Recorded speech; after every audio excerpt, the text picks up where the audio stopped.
Back when I was a younger man, I did some work for a hotshot writer in Southern California. And whenever I would come up with a particularly stupid idea, he wouldn't look at me and say I was stupid. He would say, "Colin, I admire your innocence." And so when one of our many viewers and readers in St. Louis sent me this recent article from the major daily out there about why teachers are quitting in St. Louis classrooms, well, I read the article and I read down, and when I was finished, the only thing I could say is, I admire their innocence, because the only other explanation is we have to condemn their denial, deceit, and delusion. Why don't we just get to the money graph of the latest report? This story goes on and on and on. The teachers are quitting. They can't even get substitute teachers in St. Louis schools. And it talks about how, the kids are watching TV or just kicking a dodgeball around in gym class, and just a lot of mayhem, a lot of chaos. Why don't we get to the money graph here? One of the school administrators said she could only guess as to why teachers left. But she suspects pay. They're paid $40,000 a year. By the way, if you're a teacher in an urban, air quotes, district, you get lots of money from the federal government. They give you a loan while you're in school. And if you work 4 years in an underserved district, a black district, you basically get a lot of these loans forgiven. Even that is not enough to keep these teachers in the schools. The conditions are so ridiculous.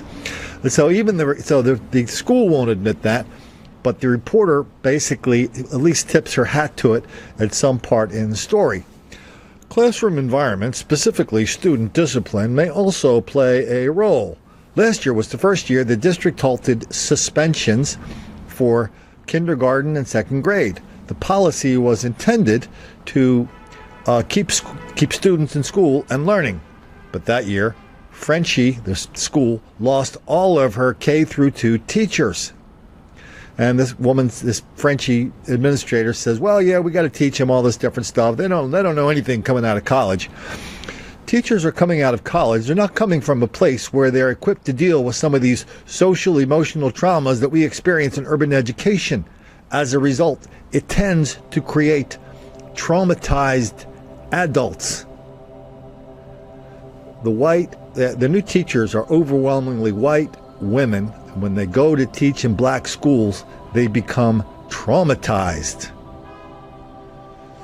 Hold on to that thought, because we're going to hear it again.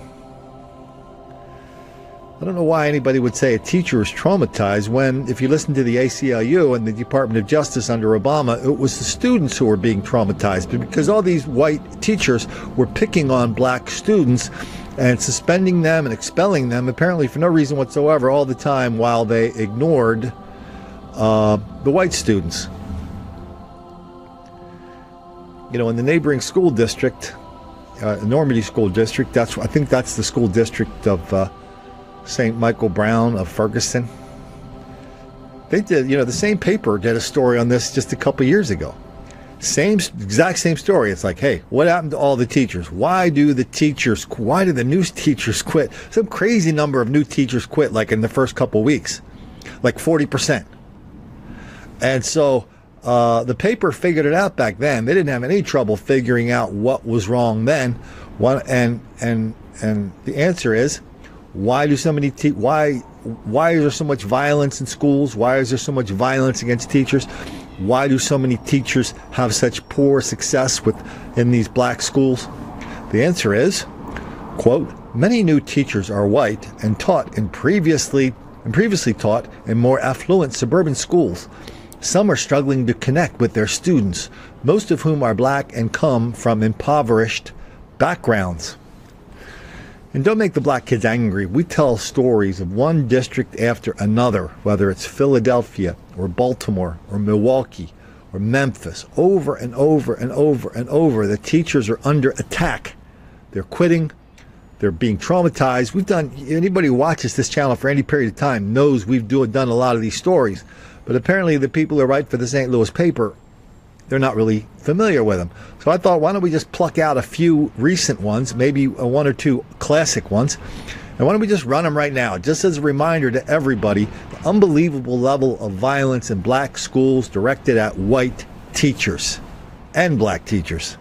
The principal says it started in the cafeteria with a fight among 3 students, but when a staff member intervened, someone else took out their phone and matters only escalated. Video recorded on Snapchat shows a staff member breaking up a fight between students. When the altercation turned physical, assistant principal Brian Brennan was violently taken down. Students are shown pulling and hitting Brennan for more than 10 seconds. Another staff member tries to help, but also gets caught in the brawl. Look at that. Moments later, a school resource officer struggles to get a hold of the students. County police confirm a 15-year-old and 2 16-year-olds were taken into custody. Police say Brennan was taken to urgent care. Tonight, as police investigate, administrators are assessing school policies to prevent another incident. After any kind of altercation, we always discuss, things like, is there something else that we need to be doing? In Oakville, despite the tens of millions of dollars taxpayers are pouring into the Normandy School District, some schools are gripped by a climate of violence, frightening to many students and teachers alike. Tonight, a teacher explains how she was pepper sprayed during a student brawl. Investigator Elliot Davis exposes the troubling environment in tonight's You Paid For It. Normandy school board members didn't want to talk to me about the violence at the North County District that lost accreditation. But Dawn Baldesi, a Normandy school teacher, is speaking out. She was attacked while trying to break up a fight during school involving a dozen 9th grade girls. One of the girls, she pulled out some dog repellent pepper spray, sprayed me in the face, in my hair, down my arms. And I went into a major asthma attack, and they had to call the nurse over. Is administration doing enough to deal with the violence? I don't think they are. I think right now we're so worried about accreditation that is the priority right now. A state education department graph shows the number of school incidents down dramatically statewide, while there's a sharp increase in the Normandy School District. I obtained this record of incidents in the Normandy School District since last year. Just look at this. Page after page of trouble. Of the 182 incidents since last July, 24 fights, 21 incidents of bullying, 1 sexual assault, 3 other sex-related infractions, 2 robberies, 2 loaded guns found on the parking lot, 6 assaults on staff. Are teachers fearful of it? Many of them are. Many of them won't talk.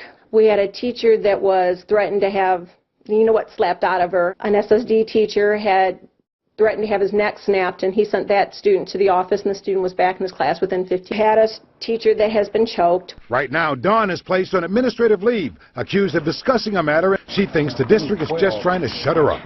I've been very verbal about the violence at school. They get to school, you've got kids that are in tears in the morning, you've got kids that are hiding. Well, this teacher shocked those listening to her allegations here at the school board, including one episode involving 2 students, a fight, and a broken calculator. I had a student take a calculator and beat another student upside the head, broke the calculator, was not suspended. Math teacher Danita Martin's tales of school terror prompted gasps from this crowd. Another student got the scissors and started making a stabbing motion.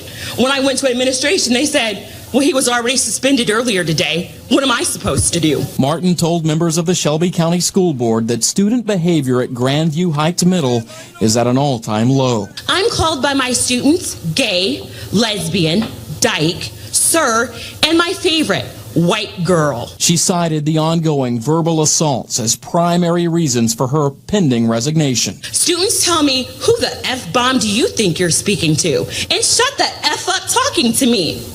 But they go unpunished. When the teachers try to control them, they even irate with the teachers. Parent Latrina Robinson came up to us during dismissal Wednesday to offer her account on the state of students here. They shouldn't have to come to school and be worried about being picked on and teased on and all that. And then they come up here and be like they just got it under control, and they don't. They can't control these kids. She said she's moving her son out of the school as soon as possible, following the lead of at least one teacher. Way 31 created an investigative unit. We're calling it the I-Team. Over the past month, the I-Team looked into complaints about students assaulting teachers at a school in Huntsville. The interim superintendent calls it fake news. Well, Mr. Drake, we don't do fake news. And Way 31's Heather Mathis will prove that by showing you pictures of injuries and complaints filed by teachers who are concerned about what will happen next. Something bad is going to happen.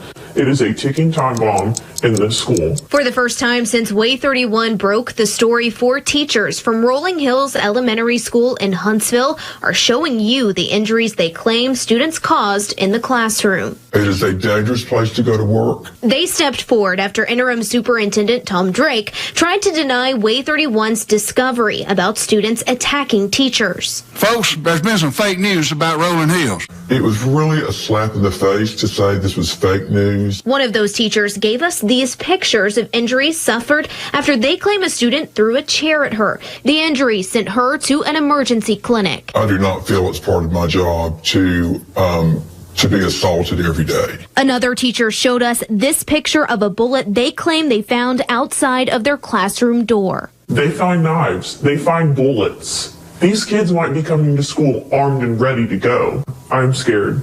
I don't know if you've seen elementary kids or not, but they're the cutest little thing there was. They'll come up and they'll hug your leg, but I might also kick you in the shin. And I want to make it clear that for the most part, I'm talking about accidents, not assaults. These are not accidents when a child comes up to you and hits you as hard as he can. It's not an accident when a child throws a chair at you. Way 31 wanted to know more, so we requested all of the injury reports from Rolling Hills Elementary School over the last 2 years. We uncovered 14 different reports of students injuring teachers. 4 of them listed that they sought medical attention. One because she claims a student hit her in the ear with a phone receiver, causing headaches and vomiting. Another shows a student flipped a desk, landing on the teacher's feet. I don't understand how that's an accident. They mean to hurt you.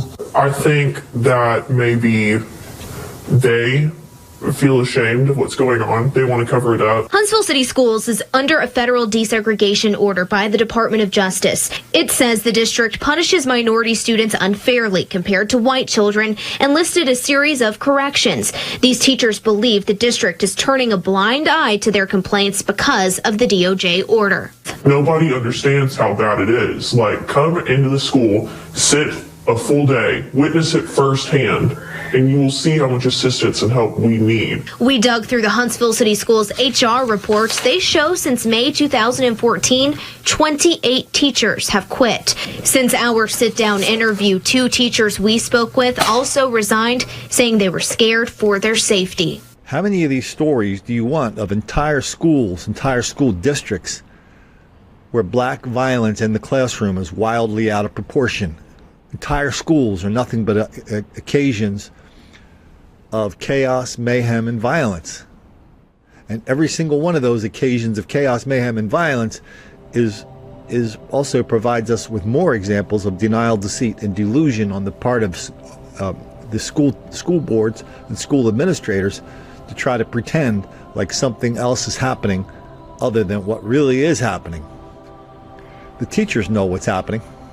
We spend a lot of time talking to teachers and don't make the black kids angry. Traumatized. That's the word.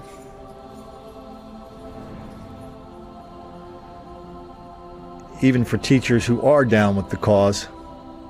Even for teachers who don't figure out, but just because they're down with the cause is not down with them. Even for teachers who know with every ounce of their being that no matter what else happens in that school, under no conditions can they make the black kids angry.